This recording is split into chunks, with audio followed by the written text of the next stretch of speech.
Hi friends, അജിന്ത്യ പ്രസ family വ്ളോഗിലേക്ക് എല്ലാവർക്കും സ്വാഗതം.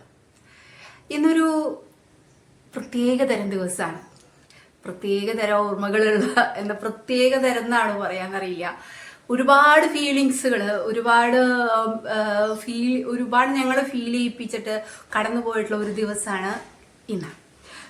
അപ്പം അതേപോലെ തന്നെ ഒരുപാട് ആ ഫീലിങ്സ് നമുക്ക് പിന്നീട് നമ്മൾ ആളുടെ എന്താ പറയുക, ആ ഒരു വ്യക്തി എന്ന് പറയുന്നത് എൻ്റെ അമ്മയുടെ അമ്മയാണ്. അപ്പോൾ അമ്മയുടെ ഓർമ്മകളും കുറച്ച് വിശേഷങ്ങളൊക്കെയാണ് ഞാൻ പറയണത് കേട്ടോ. അപ്പം എന്താ പറയുക വെച്ചാൽ ഞാൻ പലപ്പോഴും പറഞ്ഞിട്ടുണ്ടാവുമായിരിക്കും, അറിയില്ല, എനിക്ക് പറഞ്ഞിട്ടുണ്ടോ എന്നറിയില്ല. അമ്മൂമ്മ എന്ന് പറയുന്നത് ഞങ്ങളുടെ വലിയൊരു സ്ട്രെങ്ത് ആണ്. ആള് ഭയങ്കര സ്ട്രെങ്ത് ആണ്. ഭയങ്കര സ്ട്രെങ്ത് എന്ന് പറഞ്ഞു കഴിഞ്ഞാൽ ഇതുപോലെ സ്ട്രെങ്ത് സ്വയം ഉണ്ടാക്കിയെടുത്തിട്ടുള്ളതാണ്. ആ ശക്തി, മനസ്സിന്റെ ധൈര്യം എല്ലാം ആള് ചെറുപ്പം തൊട്ട്, അമ്മൂമ്മ പറയാറുള്ളത് ചെറുപ്പം തൊട്ട് ഉണ്ടാക്കിയെടുത്തിട്ടുള്ളതാണ്. ആ സ്ട്രെങ്ത് ഉള്ള വ്യക്തി എന്താ പറയാ, ആ ചെറുപ്പത്തില് കല്യാണം കഴിഞ്ഞുകൊണ്ട് അച്ഛൻ ബറോച്ചിലായിരുന്നു, അഹമ്മദാബാദിലായിരുന്നു. അപ്പം അവിടേക്ക് ആള് ആ ചെറുപ്പകാലത്ത് തന്നെ ഇവിടുന്ന് അങ്ങോട്ടൊക്കെ പോകുന്ന ഒരു ആളായിരുന്നു. തനിച്ച് പോയി വന്ന് അങ്ങനെയൊക്കെ യാത്രകളൊക്കെ ചെയ്തിരുന്ന ഒരാളാണ്. അതുപോലെ അമ്മൂമ്മ അവിടെയാണ് ഉണ്ടായിരുന്നത്. അവിടെ അമ്മാവിനെയൊക്കെ അവിടെയാണ് ഡെലിവറി ചെയ്തിരുന്നത്. അപ്പം അമ്മൂമ്മയുടെ ലോകം എന്ന് പറഞ്ഞു കഴിഞ്ഞാൽ അച്ഛൻ ബറോച്ചിലാണ്. അപ്പം അച്ഛൻ കുറച്ച് സ്ഥലങ്ങളൊക്കെ മേടിച്ചിട്ടു. അപ്പൊ അവര് നാട്ടിലേക്ക് സെറ്റിൽ ചെയ്തു. അതായത് അമ്മയും അമ്മാവനും മാത്രമായിട്ട്. അതായത് അമ്മാവനൊരു ചെറിയ പനി വന്നതുകൊണ്ട് അവിടെ നിൽക്കാൻ, അവിടുത്തെ കാലാവസ്ഥയായിട്ട് സ്യൂട്ട് ചെയ്തു പോവാം, അവിടെ നിന്ന് കാലാവസ്ഥയായിട്ട് മാച്ച് ചെയ്യാത്ത കാരണം ആള് ഇവിടെ ആളെയും കൊണ്ട് വന്നതാണ്. അപ്പോൾ അങ്ങനെ ആള് ആ ഒരു കാലാവസ്ഥയിൽ പൊരുത്തപ്പെടുന്നില്ല എന്ന് കണ്ടപ്പോൾ ഇങ്ങോട്ട് വന്നു, ഇവിടെ സെറ്റിൽ ചെയ്തു. ഈ നമ്മുടെ ലാലൂര്, കാര്യാട്ടുകര, അരനാട്ടുകര എന്നൊക്കെ പറയില്ലേ. അപ്പോൾ തൃശ്ശൂര് ഇവിടെ വന്ന് അവർ സെറ്റിൽ ചെയ്തു. അച്ഛൻ്റെ വീടിന്റെ തൊട്ടിപ്പുറത്ത്, അതായത് അവിടെ പാമ്പങ്കാവ് ഭഗവതി എല്ലാം ഉള്ള ഒരു സ്ഥലത്ത്. അപ്പൊ അങ്ങനെ അമ്മൂമ്മ അവിടെ അവര് സ്ഥലങ്ങൾ വാങ്ങിച്ചു, നിലം വാങ്ങിച്ചു, പറമ്പ് വാങ്ങിച്ചു, തെങ്ങിൻ പാടം വാങ്ങിച്ചു. അപ്പൊ അങ്ങനെയൊക്കെ ഒരുപാട് പൈസകൾ ഉണ്ടാക്കി. അമ്മൂമ്മ ഒപ്പം അച്ഛൻ അവിടെ കിടന്ന് കഷ്ടപ്പെടാണെങ്കിൽ അമ്മൂമ്മ ഇവിടെ ഒറ്റയ്ക്ക് നിന്ന് കഷ്ടപ്പെടും. അങ്ങനത്തെ ഒരു ആളായിരുന്നു അമ്മൂമ്മ. ഇവിടെ പണിയെടുക്കും, ഇവിടെ പണിക്കാരെ വെച്ചിട്ട് പണി എടുക്കാൻ ആള് ഇവിടെ ഇരുന്നാണ് പണികൾ ചെയ്യുക. അതായത് പണിക്ക് പോകുന്ന ആൾക്ക് പൈസ കൊടുക്കണമല്ലോ. അപ്പൊ ആ പൈസ കുറയ്ക്കാൻ വേണ്ടി ആള് പാടത്തിറങ്ങി പണി ചെയ്യും. അങ്ങനെയൊക്കെ ഒരു പ്രത്യേകതരം സ്വഭാവമുള്ള ഒരാളായിരുന്നു അമ്മൂമ്മ. പിന്നെ അങ്ങനെ ഭയങ്കര കർക്കശകാരിയാണ്, ഭയങ്കര സ്ട്രിക്റ്റ് ആണ്. നല്ല ചീത്തയും പാട്ടൊക്കെ പാടും. നമ്മുടെ കുട്ടികൾ എന്നൊക്കെ പറഞ്ഞാൽ അമ്മൂമ്മക്ക് നിലം കൊയ്ത് വരുന്ന സമയത്ത് കളം ഉണ്ടാക്കുക എന്നുള്ളത് അമ്മൂമ്മയുടെ പണിയാണ്. ആ എഞ്ചിനീയറിംഗ് ഒക്കെ അമ്മൂമ്മയാണ്. കംപ്ലീറ്റ് കാര്യങ്ങളെല്ലാം മേസ്ത്രി, എഞ്ചിനീയർ എല്ലാം അമ്മൂമ്മയാണ്. കളം പണിത് അതൊക്കെ ചെയ്യണ സമയത്ത് നമ്മളിങ്ങനെ നിലക്ക് ഇങ്ങനെ അടിക്കും. ആ സമയത്ത് അങ്ങാനും നമ്മൾ ആ വഴിക്ക് അങ്ങനെ പോയാ അതുപോലെ കളം ചാണകട്ടും മെഴുകും, ചാണകം കൊണ്ടുവരും. ആ ചാണകം അമ്മൂമ്മ പശുള്ള വീട്ടിൽ നിന്ന് കൊട്ടയിൽ ചുമന്നിങ്ങനെ കൊണ്ടുവരും. എന്നിട്ട് അതൊക്കെ ഇട്ടിട്ട് അമ്മൂമ്മ അത് കളം എഴുതുന്നത് എങ്ങാനും ആ വഴിക്കെങ്ങാനും നമ്മളങ്ങ് പോയാലുണ്ടല്ലോ പിന്നെ തീർന്ന്. അങ്ങനെയാണ്. അപ്പോൾ കുട്ടികളെ നമ്മൾ അരുതെന്ന് പറയാം, നമുക്ക് ഇങ്ങനെ ഒളിച്ചുമ്പോൾ നമ്മളങ്ങനെ. പിന്നെ കൃഷിയും എല്ലാം അമ്മൂമ്മയുടെ കൈ കൊണ്ട് എന്ത് വെക്കുന്നോ അതെല്ലാം വൻ വൃക്ഷമായി തീരുന്നു പറഞ്ഞോടെ എന്ത് സംഭവങ്ങളും ഉണ്ടാവും. അത്രയും കൈപ്പുണ്യമുള്ള ഒരാളാണ്. എന്ത് ഫുഡ് ഉണ്ടാക്കിയാലും നല്ല ടേസ്റ്റാണ്. എല്ലാം ആളുടേതായ പിശുക്കെന്ന് പറഞ്ഞു കഴിഞ്ഞാൽ ഇതേപോലെ പിശുക്ക് എൻ്റെ അമ്മൂമ്മയ്ക്ക് വേറെ ഈ ലോകത്ത് ആർക്കും ഉണ്ടാവില്ല. എങ്ങനെയാണെന്ന് വെച്ചാൽ അമ്മൂമ്മ ഒരു മുണ്ട് ഉടുക്കുന്നത് കീറിക്കഴിഞ്ഞാൽ ആ വേറെ കീറിപ്പോയ മുണ്ടുകളൊക്കെ എടുത്തു വെച്ചിട്ടുണ്ട്. അതിന്റെ കഷ്ണങ്ങളൊക്കെ എടുത്ത് ഇവിടെ ഇങ്ങനെ സ്റ്റിച്ച് ചെയ്യും. അപ്പൊ ഒരുപാട് ഓപ്പറേഷൻസ് കഴിഞ്ഞ മുണ്ടുകളാണ് അമ്മൂമ്മ ഉടുക്കുക. അപ്പം ബ്ലൗസൊക്കെ എന്ന് പറഞ്ഞു കഴിഞ്ഞാൽ ഇവിടെ ഇങ്ങനെ തുന്നിക്കൂട്ടി അത്രയും ആൾക്ക് പിശുക്കാണ്, എന്താ പറയുക, ഭയങ്കര പിശുക്കാണ്. പൈസക്ക് അതേപോലെ സേവ് ചെയ്ത് അന്നത്തെ കാലത്ത് നമുക്കൊക്കെ എന്തിനാ അമ്മൂമ്മ ഇങ്ങനെ വൃത്തികേടുകൾ. അപ്പൊ ആൾക്കാർ നല്ല ഡ്രസ്സൊക്കെ ഇട്ട് പോകുന്നവരൊക്കെ നമ്മുടെ വീട്ടിലേക്ക് നോക്കുമ്പോൾ എന്തിനാ അമ്മൂമ്മ ഇങ്ങനെ ഇങ്ങനെ വൃത്തികേട് കാണിക്കുന്നത്, എന്തിനാ ഇങ്ങനെ നടക്കണേന്ന് അവനായാലും അമ്മയായാലും നമുക്കായാലും ഒക്കെ പലപ്പോഴും തോന്നിയിട്ടുള്ളതാണ്. അവരെയൊക്കെ മക്കള് എല്ലാവരും പറയുമ്പോൾ ആള് കാശ് വേണ്ടേ, എവിടുന്ന കാശ്, എന്നാ നമ്മളെന്തെങ്കിലും ഉണ്ടോ, എന്ത് സാധനങ്ങൾ, എന്തിനപ്പത് വാങ്ങിച്ചുകൊണ്ട് വന്നത്, അങ്ങനെയൊക്കെ ചോദിക്കും. എന്താ അന്നൊക്കെ പറഞ്ഞിട്ട് നമ്മളെങ്ങ് ചീത്ത പറഞ്ഞ് പരിസരത്തേക്ക് വരെത്തിക്കില്ല, ഓടിപ്പിക്കും നമ്മളെ. അതുപോലെയാണ് അമ്മൂമ്മ. അമ്മൂമ്മയ്ക്ക് എന്താണെന്ന് വെച്ചാൽ ഏറ്റവും വലിയ കാര്യം എന്ന് വെച്ച് പറഞ്ഞാൽ അമ്മമ്മ കൊയ്ത്തൊക്കെ കഴിഞ്ഞ സംഭവങ്ങളും പണികളും ഒക്കെ ചെയ്യും, എല്ലാം ഒറ്റയ്ക്കാണ് ചെയ്യുക. പിന്നെ നെല്ലൊക്കെ പുഴുങ്ങാനുള്ള ചവറടിക്കും. അപ്പം ഞങ്ങളിങ്ങനെ വല്ലത്തിൽ അതൊക്കെ കൊണ്ടുവരും, ഞങ്ങളൊക്കെ കൊണ്ടുവരും, കറ്റയൊക്കെ കൊണ്ടുവരും. ഞങ്ങളുടെ കയ്യിൽ ഓരോ ചുരുട്ടാണോ, അമ്മ എപ്പോഴും പറയും കറ്റയല്ല ചുരുട്ടെന്നാണ് പറയുക. രണ്ടെണ്ണമൊക്കെ തലയിൽ വെച്ച് ഞങ്ങൾ ടിങ് ടിങ് എന്നൊക്കെ പറഞ്ഞിട്ട് ഞങ്ങളൊക്കെ നടന്നു വരും. നമ്മുടെ വീട്ടിലേക്ക് അങ്ങനെയാണല്ലോ, പണിയിപ്പിക്കും, അമ്മ പണിയിപ്പിക്കും നമുക്ക്. പിന്നത്തെ പണികൾ സമയം ഭക്ഷണമൊക്കെ അവിടെ എത്തിക്കാൻ ഞങ്ങളുടെ പണികളായിരുന്നു. വെള്ളം, കംപ്ലീറ്റ് വെള്ളം, ചോറ്, കറികള്, ചായ, ഇതെല്ലാം നമ്മൾ അവിടെ എത്തിക്കണം. അതൊക്കെ കറക്റ്റ് സമയത്ത് എത്തണം. അതിനെങ്ങാനും ചായ എങ്ങാനും തുളുമ്പി പോയി കഴിഞ്ഞാൽ ചൂടുള്ള പാത്രം, ചിലപ്പോൾ തൂക്കുപാത്രം ഉണ്ടാവില്ല, ചിലപ്പോൾ ചൂടുള്ള പാത്രം, ഞാൻ കൈയൊക്കെ പൊള്ളി ചിലപ്പോൾ ഞാൻ നടന്നു പോകുമ്പോൾ വീണിട്ടൊക്കെ ഉണ്ട്. അപ്പോൾ ചീത്ത പറയും, കുടിക്കാൻ തൊണ്ടയിൽ ഇറക്കാൻ വെള്ളം ഉണ്ടാവില്ല, അങ്ങനെയൊക്കെ പറയും ആള്. അപ്പോൾ അതൊക്കെ വീണുപോയെന്നും നമ്മൾ വീണതെന്നും ആള് അപ്പോൾ ഇതായില്ല. കാരണം പണി എന്നുള്ള ആ ഒരു ലോകത്തേക്കാണ് ആള് പോകുന്നത്. അച്ചാച്ചനും അങ്ങനെ തന്നെ, അങ്ങനത്തെ ഒരു ആളാണ്. അതായത് അച്ചാച്ചനും അമ്മൂമ്മ എന്ന് പറഞ്ഞ ഒരു ബന്ധം എന്ന് പറഞ്ഞു കഴിഞ്ഞാൽ അവർ രണ്ടുപേരും ഇങ്ങനെ അമ്മൂമ്മ ഓടൊക്കെ അമ്മൂമ്മയാണ് അച്ഛൻ തൂക്കുന്നത്, കോണിയൊക്കെ പിടിച്ചു കൊടുക്കും. അപ്പൊ അങ്ങനെയാണ് അവരുടെ ലൈഫ് എന്നൊക്കെ പറഞ്ഞാൽ അവർ രണ്ടുപേരും ഒരു വല്ലാത്തൊരു അറ്റാച്ച്മെന്റും വല്ലാത്തൊരു ലോകമാണ് അവരുടെ. ആ ഒരു ഭയങ്കര സ്നേഹമാണെന്നാണ് എനിക്ക് നമുക്കൊക്കെ പിന്നീട് അത് മനസ്സിലാവുക. നമുക്ക് കേൾക്കുമ്പോൾ അച്ചാച്ചൻ ചെവി കുറച്ച് പതുക്കെയാണ്. അച്ചാച്ചൻ തുണിമില്ലിലായിരുന്നു വർക്ക് ചെയ്തത്. അപ്പോൾ ഈ മെഷീൻസിന്റെ ശബ്ദം കേട്ട് ചെവി ഇങ്ങനെ പതുക്കെ വരുമല്ലോ, അപ്പോൾ പതുക്കെ, അപ്പോൾ വയസ്സായപ്പോൾ പതുക്കെ. അപ്പോൾ അമ്മ ഞാൻ പറഞ്ഞില്ലേ ഇങ്ങനെ അച്ഛൻ അമ്മൂമ്മയെ വിളിക്കുന്നത് ചാരോ ചാരോ എന്നാണ്, ഒരു പ്രത്യേക ഇനത്തിലാണ് വിളി. പക്ഷെ അമ്മൂമ്മ വിളിക്കുമ്പോ ഇതാ ഞാനിവിടെ പണിയെടുക്കുന്നത് കണ്ടില്ല എന്നൊക്കെ പറഞ്ഞിട്ട് ഭയങ്കര അതായിരുന്നു. അങ്ങനെ ഒരു ഭയങ്കര അച്ഛനോ. അപ്പോൾ ഞാൻ ഒരു ആൽബം എൻ്റെ കയ്യിലുണ്ട്, പഴയ കുറച്ച് ഫോട്ടോസ് ഉണ്ട്. അപ്പോൾ ഞാൻ ചീത്തയാവാതെ വെച്ചിരിക്കുകയാണ്. ഇനി അത് കുറച്ചൊക്കെ ഇങ്ങനെ ഷെയ്ഡൊക്കെ വന്നു. എനിക്കത് എവിടെ നന്നാക്കണം, എന്ത് ചെയ്യണം എന്നൊന്നും എനിക്കറിയില്ല.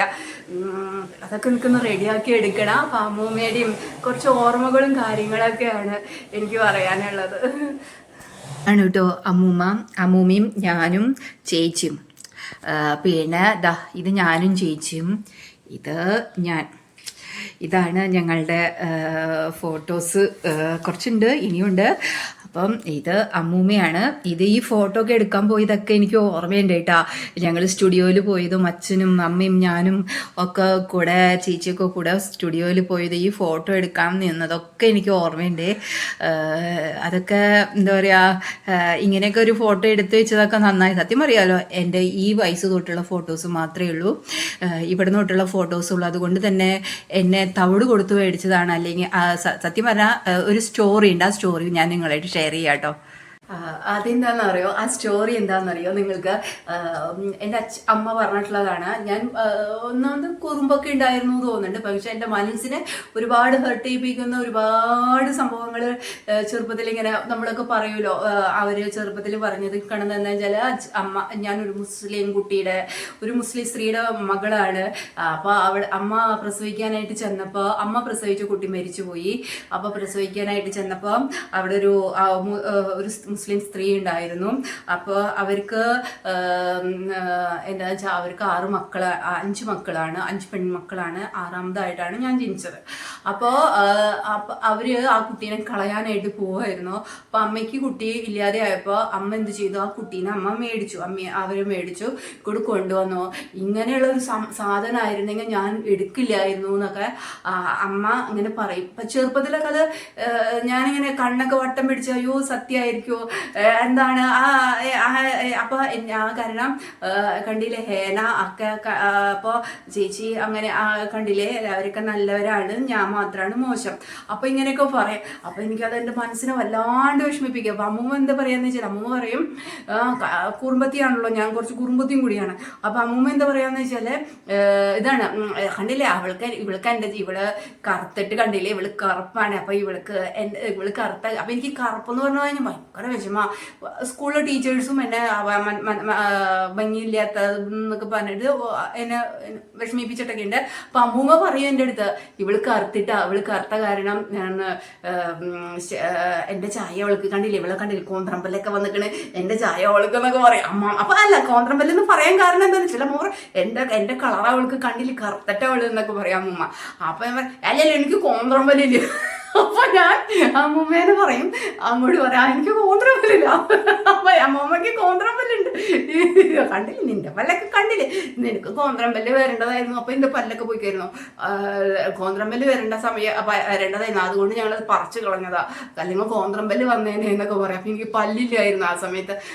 അപ്പൊ എന്റെ മനസ്സിൽ ഒരു സെക്കൻഡ്സോ അല്ലെങ്കിൽ ഒരു 5 മിനിറ്റൊക്കെ അവര് പറയുന്നുണ്ടെങ്കിൽ അത് എന്റെ മനസ്സിൽ ഭയങ്കരമായിട്ട് വേദനിപ്പിക്കുന്നുണ്ടായിരുന്നു ഈ ഒരു സംഭവങ്ങള്. അമ്മമ്മ എന്നെ എല്ലാവരും കൂടി എന്നെ എടുത്തു വളർത്തിയ ഒരു കുട്ടിയാണ് ഞാൻ. അമ്മമ്മയുടെ ഒരു ഫോട്ടോ കാണിച്ചു തരാട്ടാ. മിസ്റ്റർ കൊച്ചുണ്ണി, ശാരദ കൊച്ചുണ്ണി. ഈ മിസ്റ്റർ കൊച്ചുണ്ണിയാണ് അന്യനാട്ടിൽ പോയി സമ്പാദിച്ചു കൊണ്ടുവന്ന് മക്കൾക്കൊക്കെ ഇങ്ങനെ കൊടുത്ത് ഒന്നുമില്ലാണ്ട് എന്താ പറയുക മക്കള് സത്യം പറയാലോ ഈ രണ്ടെണ്ണത്തിനും ഒരു സമാധാനം കൊടുത്തിട്ടില്ല. 2 മക്കളും അല്ലാണ്ട് അടിയിടി ബഹളം എന്നല്ല കേട്ടോ. എന്തോ എനിക്ക് തോന്നുന്നില്ല അവര് മക്കളുടെ കടമകൾ നിർവഹിച്ച മക്കളാണ് 2ആളും, അമ്മയായാലും അമ്മാവനായാലും എനിക്ക് തോന്നിയിട്ടില്ല. കുറച്ചുകൂടെയൊക്കെ പ്രായമായപ്പോഴുള്ള അമ്മൂമ്മയുടെ മുഖമാണ് കേട്ടോ അത്. ആള് കുറച്ചുകൂടിയൊക്കെ പ്രായമായതിനു ശേഷം ഇപ്പോഴും അത് മരിക്കുന്നത് വരെ നടന്നിരുന്നു. മരിക്കുന്നേക്കാൾ ഒരു മാസത്തോളം എന്താ പറയുക ഒരു 15 ഒരാഴ്ച എങ്ങാനും കിടന്നിട്ടുണ്ടാവും വയ്യാതെ. അല്ലാതെ വേണമെങ്കിൽ ഒരു മാസം എന്ന് പറയാം, മാസം പോലും ഉണ്ടായിരുന്നില്ല. അമ്മൂമ്മ അങ്ങനെ കിടന്നിട്ടേ ഇല്ല. അങ്ങനെയായിരുന്നു അമ്മൂമ്മ, പണിയെടുത്ത് നടന്നിരുന്ന അമ്മൂമ്മ. ഇവിടുന്ന് ഒരു വലിയൊരു സ്റ്റോറിയാണ് കേട്ടോ ഇവിടുന്ന് അങ്ങോട്ട് പറയാനുള്ളത്.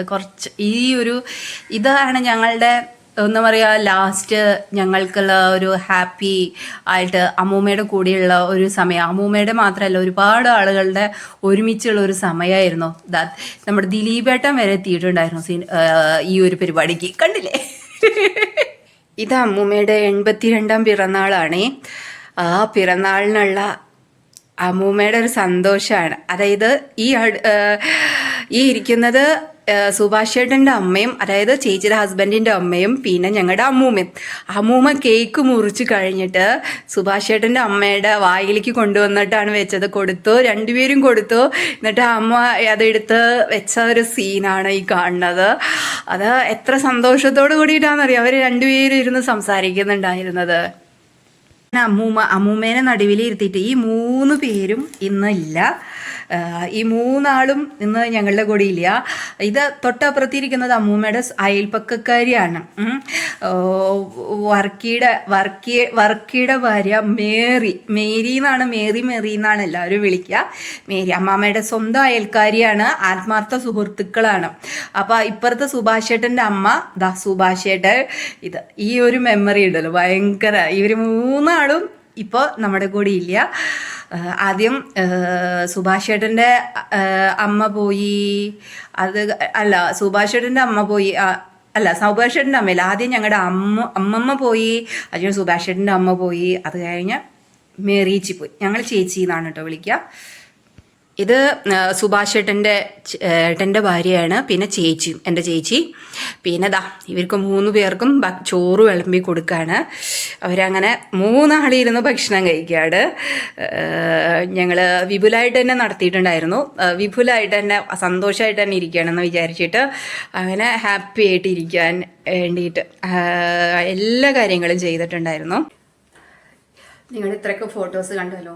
ഇതുവരെയുള്ള ഒരു ഫോട്ടോസ് എന്ന് പറയാൻ കാരണം ഇനിയും വേറെ ബർത്ത്ഡേ ഒക്കെ മുൻപ് ആഘോഷിച്ച ഒരുപാട് ഫോട്ടോസുകളുണ്ട്. ഇപ്പോഴത്തെ ഈ ബർത്ത്ഡേ എന്ന് പറഞ്ഞു കഴിഞ്ഞാൽ എനിക്ക് എന്താണെന്ന് വെച്ചാൽ ഏറ്റവും വിഷമം സങ്കടവും എന്നൊക്കെ പറയാനുള്ളത് എന്ന് വെച്ചാൽ, പിന്നെ അമ്മൂമ്മക്ക് അങ്ങനെ അമ്മൂമ്മ മരിക്കാണ്.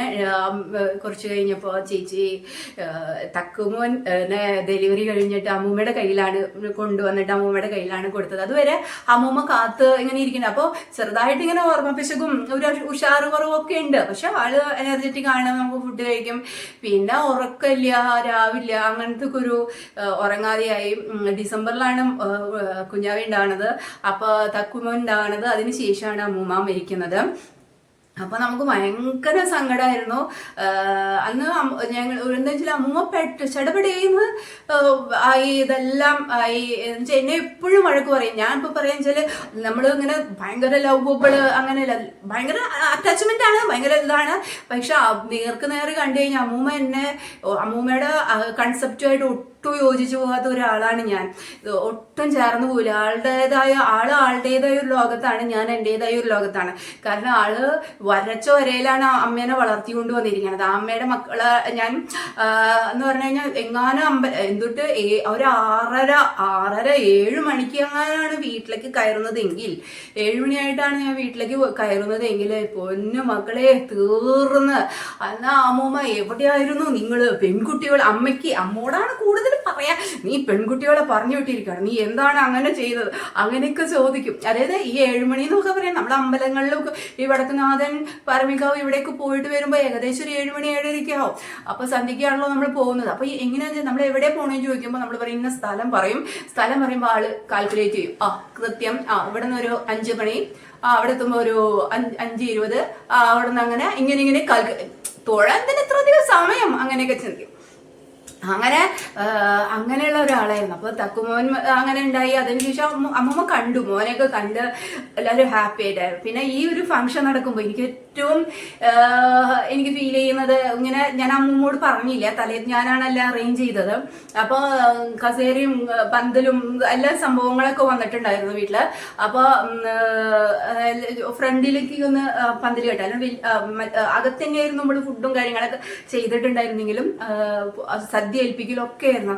അപ്പൊ ഇങ്ങനെ കസേരയൊക്കെ വന്നപ്പോ അമ്മൂമ്മ ചോദിച്ചു എന്താ എന്ന് ചോദിച്ചു. അമ്മൂമ്മ ഇങ്ങനെ ചോദിച്ചു എന്താ അവിടെ കസേരയൊക്കെ വരുന്നത്. അപ്പം ഞാൻ പറഞ്ഞു അപ്പം അമ്മൂമ്മയുടെ ആഗ്രഹം ചേച്ചിയുടെ കല്യാണം കഴിഞ്ഞു, കുട്ടിയായി. അപ്പം ഞങ്ങൾ ലേറ്റ് മാരേജ് ആണല്ലോ. അപ്പോൾ കല്യാണം കഴിക്കാണ്ടിങ്ങനെ നിൽക്കുമ്പോൾ അമ്മൂമ്മയ്ക്ക് ഭയങ്കര ഇതായിരുന്നു. അപ്പോൾ എൻ്റെ കല്യാണമാണ് അമ്മൂമ്മയുടെ അടുത്ത ലക്ഷ്യം. അപ്പോൾ എൻ്റെ കല്യാണം ശരിയാവാതെ ഇങ്ങനെ നിൽക്കുകയാണ്. അപ്പോൾ അപ്പം ഞാൻ പറഞ്ഞു കാര്യമുണ്ട് എൻ്റെ കല്യാണം. അപ്പം അമ്മൂമ്മനെ പറ്റിക്കുകയാണ് കേട്ടോ ഞാൻ. അതിനെ കാണാം, എൻ്റെ കല്യാണം നിശ്ചയമാണ്. അപ്പോൾ ചെക്കനോ അതൊക്കെ തീരുമാനമായി, നാളെ വരും, നാളെ നിശ്ചയിക്കും എന്നൊക്കെ പറയും അമ്മൂമ്മയുടെ അടുത്ത്. അമ്മൂമ്മനെ പറ്റിക്കും. ഞാൻ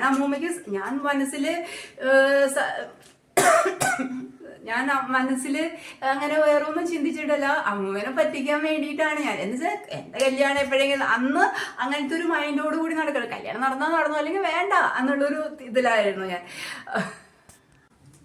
അതിനുശേഷം ഞാൻ ഇങ്ങോട്ട് തിരിച്ച് എന്താ പറയാ, പിറ്റേ ദിവസം അമ്മൂമ്മയ്ക്ക് ടെൻഷനായി. ആരാണ് കുറെ ആൾക്കാരൊക്കെ വിരുന്നൊക്കെ വന്നു തുടങ്ങി. അപ്പൊ ആരൊക്കെയാണ് ഇവരൊക്കെ വന്നുണ്ടോ, അപ്പൊ ആരൊക്കെ എല്ലാവരും വരണു. അപ്പൊ അമ്മൂമ്മക്ക് ഒരു ശരിയായിരിക്കും, എൻ്റെ കല്യാണം ആയിരിക്കും എന്നൊക്കെ വിചാരിച്ചു. പിറ്റേ ദിവസമാണ് കേക്കൊക്കെ. എവിടെയടി നിന്റെ അവിടെ ആൾക്കാർ? അമ്മൂമ്മ വരുന്നവരൊക്കെ നോക്കുക പുതിയ ആൾക്കാർ ആരെങ്കിലും ഉണ്ടോ എന്ന്.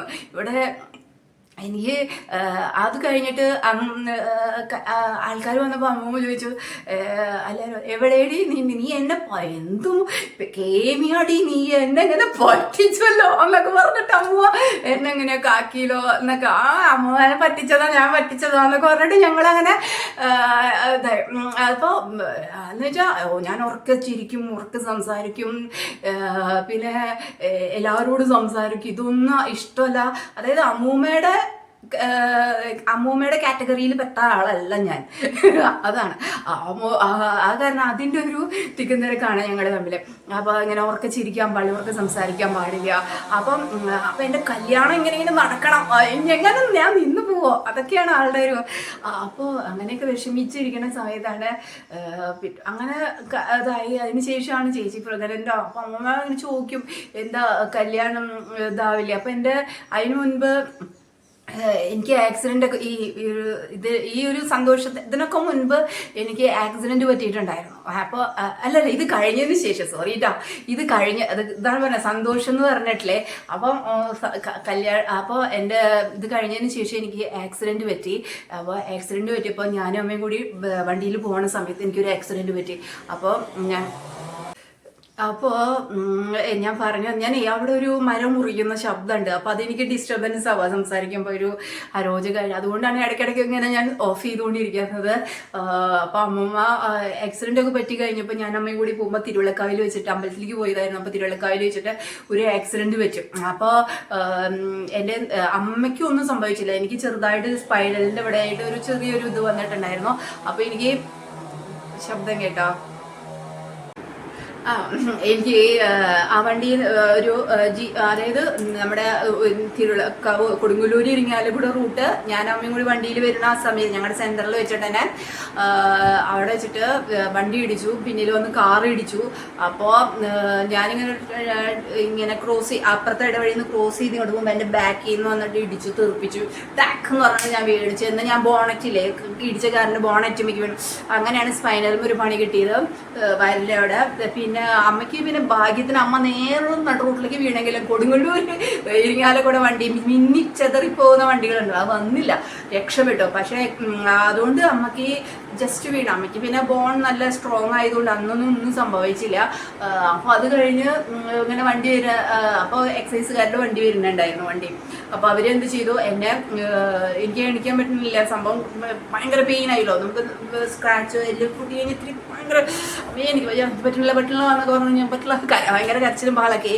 അപ്പോൾ അവരെന്നെ കൊണ്ടുപോയി ഹോസ്പിറ്റലിലേക്കൊക്കെ കൊണ്ടുപോയിട്ട് എലൈറ്റിലേക്ക് കൊണ്ടുവന്നപ്പോൾ പിന്നെ അവിടെ കിടന്നു. പിന്നെ ഒരു അവിടെ ചെന്ന് കഴിഞ്ഞാൽ ഒരു 5 ദിവസം കൂടെ കഴിഞ്ഞിട്ട് നമ്മൾ കിട്ടിയതുകൊണ്ട് ഒന്നും ഓർമ്മയില്ല. എന്നിട്ട് അത് കഴിഞ്ഞു 21 ദിവസം, അതെനിക്ക് നല്ല ഓർമ്മയാണ്. എന്നെ നോക്കാൻ ആളെയൊക്കെ നിർത്തിയിട്ടുണ്ടായിരുന്നു. 21 ദിവസം അങ്ങ് കിടന്ന കെട്ടപ്പ് ഇങ്ങനെ കിടക്കണമായിരുന്നു. അപ്പോൾ ബെൽറ്റൊക്കെ കെട്ടിയെന്ന് വെച്ചാൽ അല്ലെങ്കിൽ പെട്ടെന്ന് എന്തെങ്കിലും ഞരമ്പ് പൊട്ടാനുള്ള സാധ്യതയുണ്ടെന്നൊക്കെ പറഞ്ഞിട്ട് 21 ദിവസം ഞാൻ കെട്ടുന്നു പോയി. ആ കിടന്നപ്പോൾ അമ്മൂമ്മ ശരിക്കും പേടിച്ചു. ഞാൻ എണിക്കില്ല എന്നുള്ള ഒരു പേടി വന്നു. ആ ഒരു പേടി ആളുടെ മനസ്സിൻ്റെ ഉള്ളിലേക്ക് അങ്ങ് കയറി. ഞാൻ എണിക്കില്ലാവോ എന്നുള്ളൊരു പേടി ഉണ്ടാവല്ലോ. അപ്പം അത് വന്നപ്പോൾ ആളിങ്ങനെ എന്നെ എന്നാ ഡോക്ടർ പറഞ്ഞിരിക്കണത്, എന്നാ എണിക്കുക എന്താ പറയുന്നിട്ട് അത് പറഞ്ഞ ആളിങ്ങനെ എണീറ്റ് പോവും. ശരിക്കും പറഞ്ഞാൽ നമ്മൾ ശരിക്കും ആളെ എന്നെ കുറ്റൊക്കെ പറയും, അവള് സാമർത്ഥ്യം കാണിച്ചിട്ട് വണ്ടി പോവാ അങ്ങനെയൊക്കെ പറയൂല. അതൊക്കെ എന്നാലും ആളുടെ ഉള്ളില് അങ്ങനെ ഒരു സംഭവം ഉണ്ട്, രണ്ടും മിക്സിങ്. അപ്പോൾ അങ്ങനെ ആൾക്ക് ഭയങ്കര വിഷയം വന്നിട്ട് ഞാൻ എന്നിട്ട് അങ്ങനെ 21 ദിവസം കംപ്ലീറ്റ് പൂർത്തിയാക്കിയിട്ട് എണീറ്റ്. അപ്പോൾ വോമിറ്റിങ് ഇങ്ങനെ എണീക്കുമ്പോൾ നമ്മൾ ഇങ്ങനെ തല ഇങ്ങനെ പൊക്കി ഇങ്ങനെയൊക്കെ നോക്കുമ്പോൾ കുറേ ദിവസം കിടന്നിട്ട് എണീക്കുമ്പോഴൊക്കെ വോമിറ്റിങ്ങും കാര്യങ്ങളും. പിന്നെ പതുക്കെ തുടങ്ങണ്ടേ, പിന്നെ ഒന്നീന്ന് തുടങ്ങണം. അപ്പം അമ്മൂമ്മയ്ക്ക് ഒരു വടി കുത്തി പിടിച്ചിട്ടാണ് അമ്മൂമ്മ നടക്കുന്നത്. എന്നെ ആളുടെ കൈ പിടിച്ചിട്ടാണ്. ഞാൻ അമ്മൂമ്മയെക്കാളും അബദ്ധത്തിലാണല്ലോ നടക്കുന്നത്. അപ്പോൾ ഞാനിങ്ങനെ അമ്മൂമ്മയുടെ കൈ പിടിച്ചിട്ടാണ് എന്നെ ഇങ്ങനെ നടത്തിയും. കുറച്ച് നടക്കണമല്ലോ നമ്മൾ, ഇങ്ങനെ എക്സസൈസും നടക്കാനൊക്കെ ഡോക്ടർ പറഞ്ഞിട്ടുണ്ടായിരുന്നു. അപ്പോൾ ഇങ്ങനെ നടക്കും അമ്മൂമ്മയുടെ കൈ പിടിച്ചിട്ട്. അപ്പോൾ ഞാൻ നടന്നു തുടങ്ങിയപ്പോൾ സാമർത്ഥ്യക്കാരി ഞാനങ്ങനെ അമ്മൂമ്മയുടെ കൈ പിടിച്ചങ്ങനെ സാമർത്ഥ്യത്തിലൊക്കെ ഇങ്ങനെ നടക്കും. അപ്പോൾ അങ്ങനെ അമ്മൂമ്മ എന്നെ അപ്പോൾ അതും അമ്മൂമ്മ കണ്ടു.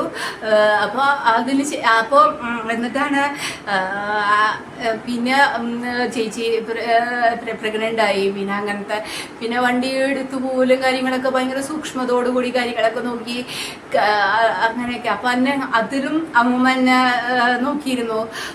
അപ്പോൾ എപ്പോഴും എനിക്ക് എന്താ പറയുക, ചെറുപ്പത്തിൽ എൻ്റെ കാല് സൈക്കിളിനുള്ളിൽ പോയിട്ട് പൊട്ടിയിട്ട് പഴുത്ത് എനിക്ക് കാലിങ്ങനെ കുത്തി നടക്കാൻ പറ്റാണ്ട് അമ്മൂമ്മ എനിക്ക് ഇങ്ങനെ ചോറ് ഉരുട്ടി തരുന്നതും പിന്നെ നെല്ല് കുത്തിക്കാൻ അമ്മൂമ്മയുടെ കൂടെ പോകുന്നതും പിന്നെ എന്താ പറയുക, അമ്മൂമ്മയ്ക്ക് കണ്ണാശുപത്രിയിൽ പോകുമ്പോൾ അമ്മൂമ്മയുടെ കൂടെ പോയിട്ട് അമ്മൂമ്മ ഇരിക്കും, ഞാൻ നിൽക്കും. പിന്നെ ഞാൻ എവിടെയെങ്കിലും ഇരുന്ന് കഴിഞ്ഞാൽ അമ്മൂമ്മ ചീത്ത പറയും, അവിടെ ഇരിക്കാൻ പള്ളി ഇവിടെ എൻ്റെ കൂടെ അമ്മൂമ്മയുടെ കൂടെ വന്ന് ഇങ്ങനെ നിൽക്കണം നമ്മൾ.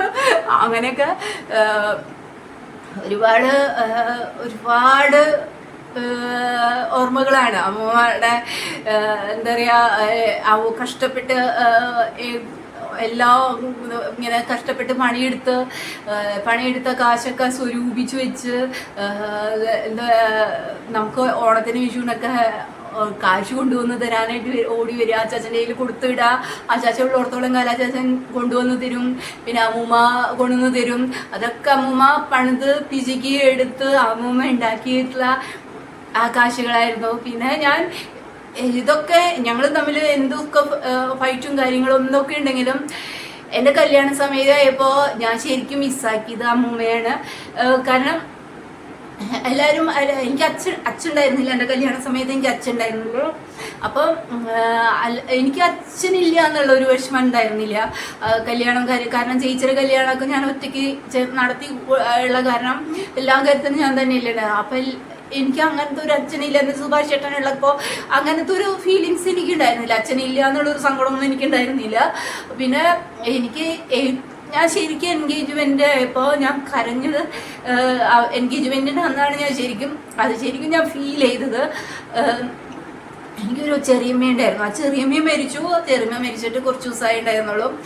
അതേപോലെ അമ്മമ്മ എനിക്ക് അവർ വന്നപ്പോൾ എനിക്ക് ഡ്രസ്സ് കൊണ്ടുവന്നിട്ടുണ്ടായിരുന്നു എൻഗേജ്മെൻറ്റിന്. എൻ്റെ വീട്ടിലേക്ക് വളയിടാനായിട്ട് വന്നപ്പോൾ ചേട്ടൻ എൻ്റെ ഹസ്ബൻഡിൻ്റെ അവിടെ നിന്ന്. അപ്പോൾ എനിക്കത് മേടിക്കുന്ന സമയത്ത് ശരിക്കും ഞാൻ അമ്മൂമ്മയാണ് ഞാൻ നല്ലപോലെ മിസ്സായത്. അവിടെ ഉള്ളവരാരും എനിക്ക് വേണ്ടപ്പെട്ടവരുള്ളവർ മാത്രമാണെന്നുള്ള ഒരു ഇതായിരുന്നു. ബാക്കി അവിടെയുള്ളവർ എന്നെ വേണ്ടാത്തവർ അല്ലെങ്കിൽ എനിക്ക് ഇല്ലാത്തവരാരും അവിടെ ഉണ്ടായിരുന്നില്ല. അപ്പം ശരിക്കും ഞാൻ കരഞ്ഞത് അമ്മൂമ്മയില്ല എന്നുള്ളൊരു ശരിക്കും എനിക്ക് നിർത്താൻ പറ്റുന്നുണ്ടായിരുന്നില്ല. സങ്കടം എനിക്ക് എങ്ങനെ പറഞ്ഞുകൊണ്ട് എനിക്കത് സഹിക്കാൻ പറ്റാത്തൊരു അവസ്ഥയായിരുന്നു. കുറേ കരഞ്ഞിട്ടാണ് ഞാൻ ഡ്രസ്സ് എല്ലാം മേടിച്ചത്. കാരണം എനിക്ക് ശരിക്കും അന്ന് ഞാൻ അമ്മൂമ്മേനെ പറ്റിച്ചതൊക്കെ ആലോചിച്ചു. എൻ്റെ എൻഗേജ്മെൻ്റാണ്, ഇപ്പോൾ വരും, കാരണം എനിക്ക് ചെക്കതുപോലെ ഇപ്പോൾ വരും, എന്നെ കല്യാണം കഴിക്കും. അപ്പോൾ അങ്ങനെ എനിക്ക് അമ്മൂമ്മ കല്യാണ സമയത്തൊക്കെ ഉണ്ടാവണം എനിക്കുണ്ടായിരുന്നു. പിന്നെ ശരിക്കും ഞാൻ മിസ്സായതെന്ന് വെച്ചാൽ കല്യാണം കഴിഞ്ഞിട്ട് നമ്മൾക്ക് ആ ഒരു സമയത്ത് ഒരു ഹാപ്പി ആയിട്ടിരിക്കുന്നു. പിന്നെ നമ്മുടെ കല്യാണം ഒക്കെ ശരിക്കും ഞാൻ അമ്മാമ്മേനെ ശരിക്കും ഞാൻ മിസ്സായി. എനിക്ക് ശരിക്കും ഇപ്പോഴും എനിക്ക് മിസ്സാണ്. കാരണം ഞാനിപ്പോൾ ഓരോ പണികൾ എടുക്കുന്ന സമയത്ത് അല്ലെങ്കിൽ എന്താ പറയുക എന്തെങ്കിലുമൊക്കെ ചെയ്യുന്ന സമയത്ത് ഞാനൊരു പണിയെടുക്കാതെ ഇങ്ങനെ നടക്കുന്ന സമയത്തൊക്കെ ഞാൻ പണിയെടുക്കാത്ത എന്നെ എപ്പോഴും വഴക്ക് പറയും. പക്ഷെ ഞാനിപ്പോൾ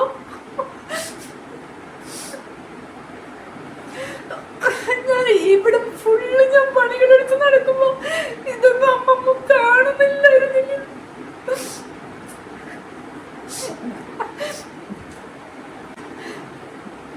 ഞാനിവിടെ ഫുള്ള് പണികളൊക്കെ എടുക്കുമ്പോൾ അമ്മമ്മ ഇതൊന്നും കാണുന്നില്ല. ഞാൻ എത്രമാത്രം പണികളാണ് ഇവിടെ എടുക്കുന്നത്, ഞാൻ എന്തൊക്കെ ചെയ്യുന്നത്. പക്ഷെ ഞാൻ പണികളെടുക്കാതെ ഇങ്ങനെ വീട്ടിലെ പണികളൊന്നും ചെയ്യാണ്ട് ഇങ്ങനെ മണി പിടിച്ചൊക്കെ ഇരിക്കുമ്പോഴും ഒന്നും ചെയ്യും അത് എന്നെ എപ്പോഴും വഴക്കും പറഞ്ഞുകൊണ്ടിരുന്നവരാരും തന്നെ ഇത്രമാത്രം ഇവിടെ പണികളെടുക്കുമ്പോൾ ആരും കാണുന്നില്ലല്ലോ. എന്നെ വഴക്ക് പറഞ്ഞവരാരും എൻ്റെ കൂടെ ഇല്ല. ഞാൻ നന്നാവാൻ വേണ്ടിയിട്ട് എന്നെ ചീത്ത പറഞ്ഞവരോ ഇതൊന്നും കാണുന്നില്ല. അതെനിക്ക് നല്ല പോലെ എനിക്ക് മിസ്സാവുന്നുണ്ട്. ഇപ്പോഴാണ് ഞാൻ നന്നായി ജീവിക്കുന്നത് കാണാനായിട്ട് ആരുമില്ല. ഞാൻ സന്തോഷമായിട്ട് ഇരിക്കുന്നത് കാണാൻ എനിക്കിപ്പോൾ പലരും ഇങ്ങനെ അമ്മൂമ്മേടെ അടുത്തേക്ക് പോകുന്നു എന്ന് പറയുന്നതൊക്കെ എല്ലാവരും ഇങ്ങനെ വീഡിയോ ഒക്കെ എടുത്തിടുമ്പോൾ എനിക്കതൊക്കെ സങ്കടമാണ്. എനിക്കങ്ങനെ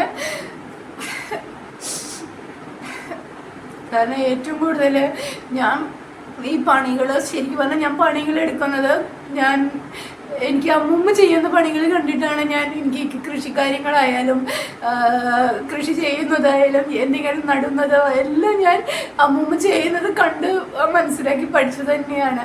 അമ്മൂമ്മയുടെ ഓരോ കാര്യങ്ങൾ തന്നെയാണ് അമ്മൂമ്മയാണ് ചവറുകളിട്ടിട്ട് മണ്ണ് അധികം അങ്ങനെ ഇടാതെ ചവറ് ഇട്ട്, അതുപോലെ നമ്മുടെ മൂത്രം ഒക്കെ പച്ചക്കറിക്ക് ഒഴിക്കുക, അങ്ങനത്തെ ചെറിയ ചെറിയ നാട്ടുകാര്യങ്ങളെല്ലാം തന്നെ അമ്മൂമ്മയാണ് എനിക്ക് പറഞ്ഞു തരുന്നുണ്ടായിരുന്നത്. അമ്മൂമ്മ പറഞ്ഞു തരില്ല, അമ്മൂമ്മ ചെയ്യുന്നത് ഞാൻ കണ്ടതാണ്. അപ്പോൾ അങ്ങനെ എനിക്ക് നല്ലൊരു ലൈഫ് വന്നപ്പോൾ, അല്ലെങ്കിൽ ഞാൻ നന്നായി ജീവിക്കുന്നത് ഒന്നും കാണാനായിട്ട് അവരാരും ഇല്ല എന്നുള്ള വിഷമം എനിക്കുണ്ട്.